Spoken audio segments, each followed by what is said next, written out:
The Houston Texans are a team nobody wants to face right now. Remember, I did one of these at the start of the season, and I called the Houston Texans a dark horse out of the AFC. Well, like a dark horse, they struggled out of the gate. They lost 4 of their first 6. The revamped offensive line was just not gelling. They were terrible. New play caller Nick Caley had his job being called for by those fans in Houston. But now Houston has won 4 straight, and if they beat the Chiefs this weekend, according to the Athletics playoff simulator, their chances jump up to 85% compared to a month ago when they sat at just a 10% chance of making the postseason. So how did it happen?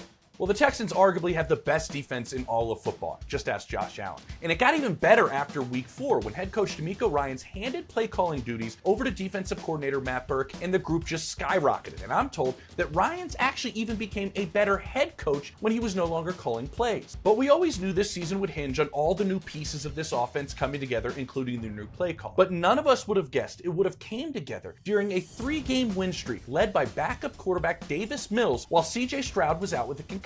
Caley has found his groove running this offense, and now they have one of the most efficient offenses in football over the last 4 weeks. A personnel change that he made was that Caley's been running 6 offensive linemen at perhaps the highest rate in football over the last 4 weeks. It's allowed a non-existent run game to be efficient. It's allowed him to protect the quarterback better. It's allowed him to run play action at a better rate and overall be a more difficult defense to defend. Stroud is now back, and he believes that this offense has now found its identity as a group that is more efficient and effective at paying attention to the details that makes it more succinct. Nobody wants to play the Houston Texans right now, and if this offense continues to get better, well, Houston could be a problem.